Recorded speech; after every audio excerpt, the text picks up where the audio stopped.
ഒന്നുമില്ലല്ലോ. ജ്ഞാനം നമ്മൾ 7-ാം അധ്യായത്തിലേക്ക് പ്രവേശിച്ചു. 7-ാം അധ്യായത്തിൻ്റെ ആരംഭത്തിൽ നമ്മൾ വന്നിരിക്കുകയാണ്. അതിൽ നമ്മൾ വായിച്ചതൊന്നുകൂടി വായിക്കാം. 7-ാം അധ്യായം 7-ാമത്തെ വചനം. 7-ാം അധ്യായം 7-ാമത്തെ വചനം എന്താ പറയുന്നത്?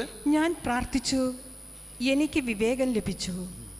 ഞാൻ ദൈവത്തെ വിളിച്ചപേക്ഷിച്ചു, ജ്ഞാന ചൈതന്യം എനിക്ക് ലഭിച്ചു. ഒരു പുതിയ വായനയാണ് അല്ലേ? ഒന്നുകൂടി ഉച്ചത്തിൽ വായിച്ചേ. എല്ലാവരും ഒന്ന് ഏറ്റു പറഞ്ഞ് വായിച്ചേ. ഞാൻ പ്രാർത്ഥിച്ചു, എനിക്ക് വിവേകം ലഭിച്ചു. ഞാൻ ദൈവത്തെ വിളിച്ചപേക്ഷിച്ചു, ജ്ഞാന ചൈതന്യം എനിക്ക് ലഭിച്ചു. അടുത്തത്, ചെങ്കോലിലും സിംഹാസനത്തിലും അധികം അവളെ ഞാൻ വിലമതിച്ചു. അവളോട് തുലനം ചെയ്യുമ്പോൾ ധനം നിസ്സാരമെന്ന് ഞാൻ കണക്കാക്കി. അനർഘരത്നവും അവൾക്ക് തുല്യമല്ലെന്ന് ഞാൻ കണ്ടു.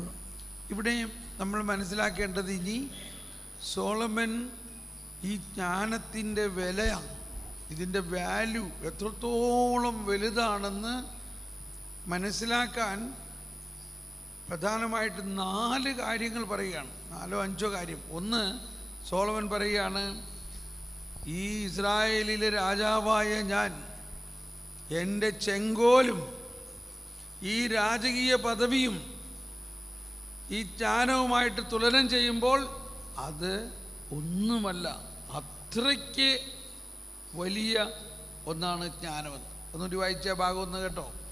ചെങ്കോലിലും സിംഹാസനത്തിലും അധികം അവളെ ഞാൻ വിലമതിച്ചു. എല്ലാവരും ഉച്ചത്തിൽ പറഞ്ഞേ. ചെങ്കോലിലും സിംഹാസനത്തിലും അധികം അവളെ ഞാൻ വിലമതിച്ചു. ഒന്ന് ആലോചിച്ച് നോക്കിയേ. ഇസ്രായേലിലെ രാജാവിനെ ദൈവം തന്നെ നിയോഗിച്ചിട്ടുള്ള ഒരു രാജകീയ പദവിയാണ്. ദൈവത്താൽ അഭിഷേകം ചെയ്യാതെ ഇസ്രായേലിൽ രാജാവുണ്ടാവില്ല.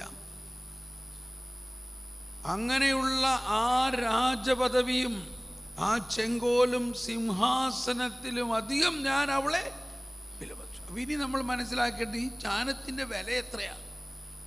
അതാണ് ഇവിടെ പറയുന്നത് മുഴുവൻ. ഈ ജ്ഞാനത്തിൻ്റെ വാല്യൂ എന്താണ്? അവളോട് തുലനം ചെയ്യുമ്പോൾ ധനം നിസ്സാരമെന്ന് ഞാൻ കണക്കാക്കി. അതാണ് ഈ ജ്ഞാനം നമുക്ക് കിട്ടിക്കഴിയുമ്പോഴേ ധനമോഹമോ അല്ലെങ്കിൽ ദ്രവ്യാഗ്രഹമോ ഒട്ടും ഉണ്ടാവില്ല എന്നുള്ളതാണ്. ഒട്ടും ഉണ്ടാവില്ല. ഇന്ന് നമ്മുടെ ദേശത്തെല്ലാം ആളുകളുടെ ആഗ്രഹം എന്താ? എല്ലാവരും ദ്രവ്യാഗ്രഹത്തിലാണ്. ധനം എങ്ങനെ ഉണ്ടാക്കണം, എന്തെങ്കിലും തരത്തിൽ ധനം ഉണ്ടാക്കാൻ വേണ്ടിയാണ് ഈ വിദ്യാഭ്യാസ അല്ലെങ്കിൽ പഠിച്ചതെല്ലാം ഉപയോഗിക്കുന്നത്. പഠിച്ചതെല്ലാം ഒരു ജ്ഞാനത്തിന് വേണ്ടിയാണോ എന്ന് സംശയമാണ്. പഠിക്കുന്നത് തന്നെ എന്തിനു വേണ്ടിയാണിപ്പോൾ? പഠിച്ച് ഒരു ജോലി ബേസ് ചെയ്തിട്ടാണ്. ഇന്നത് പഠിക്കുകയാണെങ്കിൽ ഇന്ന ജോലി കിട്ടും, അത് കിട്ടുകയാണെങ്കിൽ ഇത്ര മാസം ഇത്ര ശമ്പളം കിട്ടും, എന്നാൽ അത് പഠിക്കാം. എന്തൊരു അവസ്ഥയാണ് നോക്ക്. പെട്ടെന്ന് 8-ാം അധ്യായത്തിൽ 7 കഴിഞ്ഞിട്ടില്ല, 8-ാം അധ്യായത്തിൽ 6-ാമത്തെ വചനം പറയുന്നത് ഇതാണ്: ധനസമ്പാദനം അറിവ് പ്രവർത്തനക്ഷമമാണെങ്കിൽ സകലതും വിരചിക്കുന്നത് അവളല്ലാതെ ആരാണ്? അതാണ് ധനസമ്പാദനം ജീവിതത്തിൽ അഭികാമ്യമാണെങ്കിൽ സർവ്വതും സാധ്യമാകുന്ന ജ്ഞാനത്തിലുപരി ധനം എന്തുണ്ട്? ഇപ്പൊ മനസ്സിലായോ നിങ്ങളുടെ ധനം എന്താ? നിങ്ങൾ പോവർട്ടി, ദാരിദ്ര്യ വ്രതം എടുത്തിരിക്കുന്നതിൻ്റെ അർത്ഥം നമ്മുടെ ആത്മാവിനെ മറ്റെല്ലാ മോഹങ്ങളിൽ നിന്നും മാറ്റിക്കൊണ്ട് ഏത് ധനത്തിന് വേണ്ടി അവിടെ വെച്ചിരിക്കുന്നു? ഈശോ തന്നെയാകുന്ന ആ ധനം. Okay, come back to 7. 7-ാം അധ്യായത്തിൽ വീണ്ടും നമുക്ക് കേൾക്കാം. അപ്പോൾ സകല സമ്പത്തിനേക്കാളും. ഇനി അടുത്ത് സോളമൻ പറയുന്നത് സ്വർണവും വെള്ളിയും അനർഘരത്നവും അവൾക്ക് തുല്യമല്ലെന്ന് ഞാൻ കണ്ടു. അവളുടെ മുൻപിൽ സ്വർണം മണൽത്തരി മാത്രം, വെള്ളി കളിമണ്ണും. ആരോഗ്യത്തെയും സൗന്ദര്യത്തെക്കാളും അവളെ ഞാൻ സ്നേഹിച്ചു.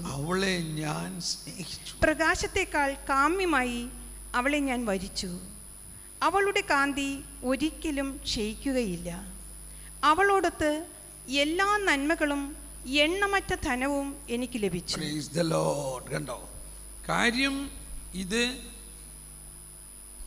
അപ്പോൾ അവിടെ എത്ര പോയിന്റുകളാണ് പറഞ്ഞിരിക്കുന്നത്? ചെങ്കോലിനേക്കാളും സിംഹാസനത്തെക്കാളും, അതുപോലെ തന്നെ എല്ലാ ധനസമ്പത്തുകളെക്കാളും, സ്വർണവും വെള്ളി രത്നങ്ങളെക്കാളും, ആരോഗ്യത്തെയും സൗന്ദര്യത്തെക്കാളും. അപ്പോൾ പ്രധാനമായിട്ടൊരു 4-5 കാറ്റഗറി. ഇതാണല്ലോ ഒരു വ്യക്തിയുടെ ജീവിതത്തിൽ ഇന്ന് സാമൂഹികമായിട്ട് നോക്കുന്നത്. അവൻ്റെ പദവി, അവനെന്ത് പദവിയാണ്? എന്നാൽ ആ പദവി ഒന്നുമല്ല.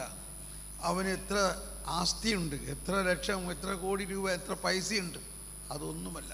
അവന് എന്തോരം രത്നങ്ങളും സമ്പത്തുകളും ട്രഷേഴ്സുണ്ട്, അതൊന്നുമല്ല. അവനെന്ത് ആരോഗ്യമുണ്ട്, എന്ത് സൗന്ദര്യമുണ്ട്, ഇതൊന്നുമല്ല. ഇതാണ് സമൂഹത്തിൻ്റെ ഒരു വാല്യൂ. സമൂഹത്തിന് നമ്മൾ സാധാരണ ജനങ്ങൾ കൊടുക്കുന്ന വാല്യൂ. ഒരു കല്യാണം ആലോചിക്കുമ്പോഴാണ് ഇതെല്ലാം പുറത്തു വരുന്നത്. ഈ 4 കാര്യങ്ങളായിരിക്കും ഒരു കല്യാണാലോചനയിൽ സാധാരണ കാരണന്മാരും എല്ലാവരും നോക്കുന്നത്.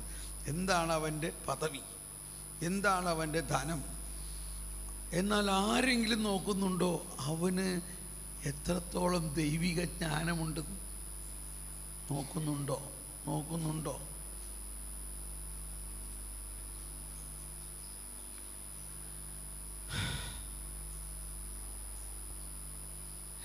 ഇല്ലേ? നമ്മളിതൊക്കെ ചിന്തിക്കുമ്പോൾ തീർച്ചയായിട്ടും യെശയ്യാ 9:11 പ്രാവർത്തികമാകും.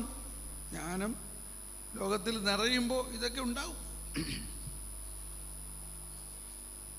അതിൻ്റെ അവസാനം പറയാണ്, എന്നാൽ ഞാൻ അവളെ സ്നേഹിച്ചു, അപ്പോൾ എനിക്ക് എന്ത് കിട്ടി? എല്ലാ നന്മയും കിട്ടി, അതോടൊപ്പം എണ്ണമറ്റ ധനവും കിട്ടി.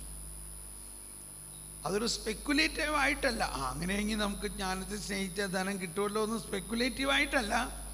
ഇത് ജ്ഞാനത്തിൻ്റെ ഒരു ഓട്ടോമാറ്റിക് പ്രോസസ്സാണ്. നമുക്ക് ആവശ്യമുള്ളതെല്ലാം ദൈവം ക്രമീകരിച്ചു വച്ചിട്ടുണ്ട്. അത് താനേ വന്നോളും. പലപ്പോഴും ഈ കടബാധ്യതയും സാമ്പത്തിക പ്രശ്നത്തിനും ഞാൻ പറയും, നിങ്ങൾ അതിനുവേണ്ടി പ്രാർത്ഥിക്കണ്ട, നിങ്ങൾ വിശ്വസിച്ചാൽ മതി. എന്ത് വിശ്വസിക്കണം? പിതാവേ, നിനക്കുള്ളതെല്ലാം എനിക്കുള്ളതാണ്. നിങ്ങൾ പ്രാർത്ഥിക്കേണ്ട ആവശ്യമില്ല, അത് നിങ്ങളുടെ ആണ്. കർത്താവ് പറഞ്ഞേക്കാണ്, നീ എൻ്റെ മകനാണെങ്കിൽ എനിക്കുള്ളതെല്ലാം നിനക്കുള്ളതാണ്. ഞാനിങ്ങനെ കാര്യമായിട്ട് ഇങ്ങനെയുള്ള കാര്യങ്ങൾക്കൊന്നും വേണ്ടി പ്രാർത്ഥിക്കാറില്ല. പക്ഷെ ഐ ബിലീവ്. അപ്പച്ചാ ഇതിന് മോനാനിട്ട് എവിടെ ഇട്ടനെ, എനിക്കുള്ളതെല്ലാം എനിക്കുള്ളതാണ്. അപ്പോൾ ചില സമയത്ത് സ്വരം കേൾക്കും, ഇന്ന് എനിക്കറിയാം നിനക്ക് ഇത്ര പൈസ വേണമെന്ന്. അറിയാല്ലേ, അത്രയും മതി. എന്നിട്ടൊരു ദിവസം പറയാണ്, 5000 യൂറോ ഇന്ന് ഞാൻ നിനക്ക് തരും. ഞാൻ ഉടനെ എഴുതി വയ്ക്കും. അത് കർത്താവ് പറഞ്ഞു, 5000 യൂറോ ഇന്ന് നിനക്ക് ഞാൻ തരും എന്ന് പറഞ്ഞാൽ എനിക്ക് കിട്ടിക്കഴിഞ്ഞോ ഇല്ലയോ? പക്ഷേ ഇതെങ്ങനെയാണ്, ആരുടെ വരണമെന്നൊന്നും എനിക്കറിഞ്ഞൂടാ.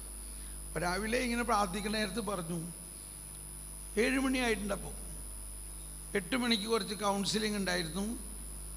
ആ കൗൺസിലിംഗ് 4 പേരുടെ കഴിഞ്ഞു. 4 പേരുടെ അപ്പോയിൻമെൻ്റ് ഉണ്ടായുള്ളൂ. അപ്പോൾ എൻ്റെ ട്രാൻസ്ലേറ്റ് ചെയ്യണ സഹോദരി പറഞ്ഞു, ഒരാളും കൂടി അവിടെ നിൽക്കുന്നുണ്ട്, അപ്പോയിൻമെൻ്റ് ഒന്നുമില്ല. ഞാൻ പറഞ്ഞു, നമ്മൾ അപ്പോയിൻമെൻ്റ് നോക്കണ്ട, വരണവരെല്ലാം സ്വീകരിക്കുക എന്നുള്ളതാണ്. അപ്പോൾ അയാൾ പറഞ്ഞു, എനിക്ക് 1 മിനിറ്റ് മതി, തോമസ് പോളിനെ ഒന്ന് കാണണം. ഒരു വീൽ ചെയറിലാണ് ഇയാൾ വന്നേക്കുന്നത്, ഒരു വയസ്സായ ഒരാൾ. അയാൾ ആ വീൽ ചെയർ ഉരുട്ടി വന്നു. അകത്തേക്ക് കൊണ്ടുവന്നു. പറയാണ്, തോമസ് പോളെ, ഇന്ന് രാവിലെ 7 മണിക്ക് കർത്താവ് എന്നോട് പറഞ്ഞു നിനക്ക് 5000 യൂറോ ഉടനെ കൊണ്ടുവന്ന് തരണം. ഇതാണ് 5000 യൂറോ. ഇങ്ങനെയാണ് എല്ലാ കാര്യങ്ങളും നടക്കണേ. Praise the Lord. കർത്താവ് അവരോട് പറയണു, അവരോട് പറയണം. അപ്പോൾ എന്തുകൊണ്ട് പറയണു? ഞാൻ വിശ്വസിക്കുകയാണ് നിനക്കുള്ളതെല്ലാം എനിക്കുള്ളതാണ്. ഇങ്ങനെ വിശ്വസിച്ചാൽ മാത്രം മതി. ഓട്ടോമാറ്റിക്കലി നമുക്ക് ആവശ്യമുള്ള ധനവും എല്ലാ കാര്യങ്ങളും കർത്താവ് ഇങ്ങനെ കൊണ്ടുവന്ന് എത്തിക്കുകയാണ് ചെയ്യുന്നത്. നമ്മൾ അതിനൊന്നും വേണ്ടി പ്രാർത്ഥിക്കേ വേണ്ട. പിന്നെ എന്തിനു വേണ്ടി പ്രാർത്ഥിക്കണം? ആദ്യം നീ ദൈവരാജ്യത്തിന് വേണ്ടി പ്രാർത്ഥിക്കുക. ഈ ആളുകളിലേക്ക് ദൈവരാജ്യം പടരാൻ, ജ്ഞാനം പകരാൻ. ഇപ്പൊ നമുക്ക് തോന്നുന്നില്ലേ ഈ ജ്ഞാനം നമ്മുടെ വീട്ടുകാർക്ക് കിട്ടുകയാണെങ്കിൽ അവരുടെ പ്രശ്നമൊക്കെ തീർന്നെന്ന് തോന്നുന്നില്ലേ? നമ്മുടെ നാട്ടുകാർക്ക് കിട്ടുകയാണെങ്കിൽ തോന്നുന്നില്ലേ? ഇനി അടുത്ത് വരാൻ പോണ വചനമാണ് വളരെ ശ്രദ്ധിക്കേണ്ടത്. ഇതാണ് ഇതിൻ്റെ ഏറ്റവും പ്രധാന താക്കോൽ. താക്കോൽ താക്കോൽ ജ്ഞാനമാണ് അവയെ നയിക്കുന്നത്. ഒന്നുകൂടി ഉച്ചത്തിൽ വായിച്ചത്. ജ്ഞാനമാണ് അവയെ നയിക്കുന്നത്, അവളെ നയിക്കുന്നത്. എങ്കിലും അവളാണ് അവയുടെ ജനനി എന്ന്, അതിന്റെ ജനനി എന്ന് ഞാൻ ഗ്രഹിച്ചില്ല. സോളമൻ ഇത്രയും ജ്ഞാനം കിട്ടിക്കഴിഞ്ഞപ്പോഴാണ് മനസ്സിലാവുന്നത്. സോളമൻ ഇതുവരെ വിചാരിച്ചത് ജ്ഞാനമാണ്. ഒന്നുകൂടി വായിച്ചത്. അവയുടെ ജനനി എന്ന്, അല്ലല്ല, അതിന് മുമ്പുള്ളത് ജ്ഞാനമാണ് അവയെ നയിക്കുന്നത്. അവയെ നയിക്കുന്നത്. അതായത് ഈ ധനസമ്പത്തുകളും നന്മയും എല്ലാം എനിക്ക് കിട്ടി, ജ്ഞാനമാണ് അവയെ നയിക്കുന്നത് എന്നാണ് വിചാരിച്ചത്. പക്ഷേ എങ്കിലും അവളാണ് അവയുടെ ജനനി എന്ന് ഞാൻ ഗ്രഹിച്ചില്ല. ഇത് ഇച്ചിരി മനസ്സിലാക്കാൻ ബുദ്ധിമുട്ടുള്ളതാണ്. ഒന്ന് കൈവീശി കാണിച്ച് ചായ കുടിക്കാൻ സമയമായി, ഉടനെ പോകാം. ഇതും കൂടി കേട്ടിട്ട് നമുക്ക് പോകാം. പരിശുദ്ധാത്മാവേ ജ്ഞാനം നൽകണമേ. ഓക്കെ, ഞാൻ എളുപ്പം പറഞ്ഞ് മനസ്സിലാക്കി തരാം. ഇപ്പോൾ നമ്മൾ ഇത്രയും പ്രാർത്ഥിച്ചപ്പോൾ നമ്മളുടെ എല്ലാം ബോധ്യം ജ്ഞാനം കിട്ടിക്കഴിയുമ്പോൾ എല്ലാ കാര്യങ്ങളും ശരിയാവുന്നതാണ്, ഇല്ലേ? സ്വാഭാവികമായിട്ടും. ആ പെൻസിൽ തന്നെ. ജ്ഞാനം കിട്ടിക്കഴിയുമ്പോൾ എല്ലാ കാര്യങ്ങളും ശരിയാകും എന്നാണ് സോളമനും വിചാരിച്ചത്. ശരിയാകുകയും ചെയ്യണം. പക്ഷെ പിന്നീട് ജ്ഞാനം കിട്ടിക്കഴിഞ്ഞപ്പോഴാണ് അയാൾക്ക് മനസ്സിലാവുന്നത് അത് നേരെ മറിച്ച. എങ്ങനെയാണ്? ജ്ഞാനമാണ് അവയുടെ ജനനി എന്ന് പറഞ്ഞാൽ, ജ്ഞാനം നമുക്ക് കിട്ടിക്കഴിഞ്ഞാൽ ജ്ഞാനത്തിൻ്റെ കയ്യിലെ ഒരു പെൻസിൽ മാതിരി നമ്മളായാൽ മതി. ജ്ഞാനം എല്ലാ കാര്യങ്ങളും നടത്തിക്കോളും. നമ്മളെന്താകണം? ജ്ഞാനത്തിൻ്റെ കയ്യിലെ ഒരു പെൻസിൽ പോലെ. അതായത് ജ്ഞാനത്തെ നമ്മൾ ഉപയോഗിക്കുകയല്ല ചെയ്യുന്നത്, ജ്ഞാനം നമ്മളെ ഉപയോഗിക്കും. Praise the Lord. മനസ്സിലായെന്ന് തോന്നുന്നു, ഇല്ലേ? മനസ്സിലായോ ഇല്ലയോ?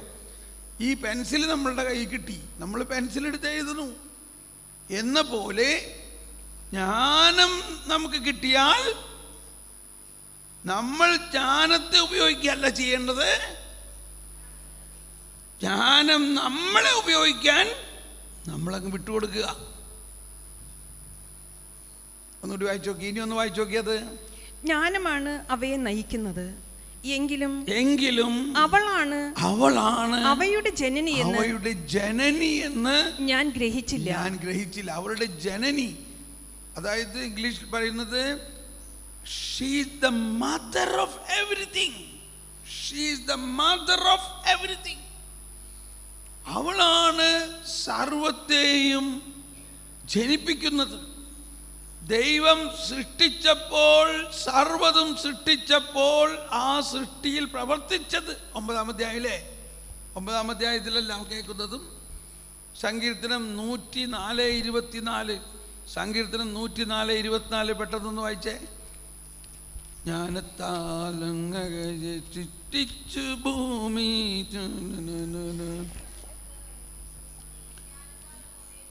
ജ്ഞാനത്താൽ അങ്ങ് അവയെ സൃഷ്ടിച്ചു.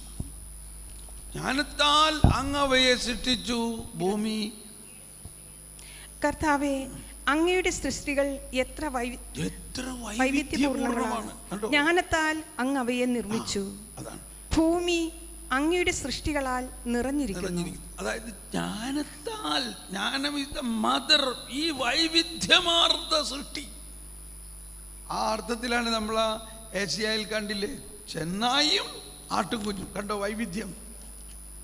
വൈവിധ്യമാണില്ലേ? ചെന്നായിയും ദൈവം സൃഷ്ടിച്ചു, ആട്ടുകുഞ്ഞിനെ ദൈവം സൃഷ്ടിച്ചു. പക്ഷേ ചെന്നായിക്ക് ഏറ്റവും ഇഷ്ടമുള്ളത് ആട്ടിറച്ചിയാണ്. അതുകൊണ്ട് ആട്ടുകുഞ്ഞിനെ കണ്ടാൽ ചെന്നായി കടിച്ചു തിന്നും. എന്നാൽ ജ്ഞാനം പരന്നു കഴിഞ്ഞപ്പോൾ ഈ ചെന്നായിയും ആട്ടുംകുഞ്ഞും ഒന്നിച്ചു വസിക്കുന്ന ഒരവസ്ഥ, ഒരു രൂപാന്തരീകരണം വരുന്നു. Praise the Lord. നമുക്ക് തൽക്കാലം ഇവിടെ നിർത്താം. എനിക്ക് അറിഞ്ഞൂടാ, ഇനി നിങ്ങൾ വന്നു കഴിയുമ്പോൾ വീണ്ടും ഇത് തുടരണം. കഴിഞ്ഞിട്ടില്ല. 7-ാം അധ്യായം, 8-ാം അധ്യായം, 9-ാം അധ്യായം ഇത് മുഴുവൻ നമ്മൾ പഠിച്ച് ജ്ഞാനം കൊണ്ട് നിറഞ്ഞ് ജ്ഞാനത്തിൻ്റെ അഭിഷേകമായി കഴിയുമ്പോഴാണ് നമ്മൾ ഇന്നലെ കണ്ടില്ലേ, 1 കൊരിന്ത്യർ 1:30 പറയുന്നത് നമ്മുടെ ജീവിതത്തിൻ്റെ ഉറവിടം അവിടെ നിന്നാണ്. ദൈവം അവനെ നമുക്കായി ജ്ഞാനവും നീതിയും വിശദീകരണവും പരിത്രാണം. ഈ ഒരു സ്റ്റേജാണ് നമ്മുടെ ഒരു പ്രോഗ്രാം. അപ്പോൾ നമ്മളിപ്പോൾ അതിനകത്ത് ആദ്യത്തെ ഭാഗം ഇപ്പോഴും കഴിഞ്ഞിട്ടില്ല. ഇത് കഴിഞ്ഞാലേ നമുക്ക് നീതിയിലേക്ക് പ്രവേശിക്കാൻ പറ്റുള്ളൂ. ജ്ഞാനവും നീതിയും. അപ്പോൾ ഇത് ഭയങ്കര രസമാണ്. ഈ ജ്ഞാനം ശരിക്കും നമ്മളിൽ അങ്ങ് തുടിച്ചു കഴിയുമ്പോഴാണ്, യേശുക്രിസ്തുവിലൂടെയുള്ള ജ്ഞാനം നമ്മളിൽ നിറയുമ്പോഴാണ്, പരിശുദ്ധാത്മാവ് യേശുക്രിസ്തുവിൻ്റെ രക്ഷാകര രഹസ്യങ്ങളിലൂടെ നമുക്ക് നൽകിയിരിക്കുന്ന ജ്ഞാനം തുറന്നു കഴിയുമ്പോഴാണ് ദൈവനീതി എന്തെന്ന് പെട്ടെന്ന് മനസ്സിലാവും. പെട്ടെന്ന് മനസ്സിലാവും. അല്ലെങ്കിൽ അത് മനസ്സിലാവില്ല കേട്ടോ. അതുകൊണ്ട് നിങ്ങൾ കൂടുതൽ ദാഹിച്ചോളൂ ജ്ഞാനത്തിന് വേണ്ടി ഇടവേളയിൽ, എന്നാലേ അത് മനസ്സിലാവുള്ളൂ കേട്ടോ. അപ്പോൾ ഈ ജ്ഞാനം കൂടുതൽ നമുക്ക് കിട്ടേണ്ടതിൻ്റെ അത്യാവശ്യകത അടുത്ത സബ്ജക്റ്റ് നീതി മനസ്സിലാക്കാൻ വേണ്ടിയാണ്, ദൈവനീതി. ഓക്കെ, നമുക്ക് നന്ദി പറയാം. നമുക്ക് വേഗം ചായ കുടിക്കാം, വിശ്രമിക്കാം, കുളിക്കാം. എന്നിട്ട് 5 മണിക്ക് വന്നിട്ട് നിങ്ങളുടെ പ്രാർത്ഥന ആരംഭിക്കാം. ഈ സമയത്ത് ഇപ്പോൾ ഞാൻ നിങ്ങളെ കുറച്ച് പേരെ കാണാം.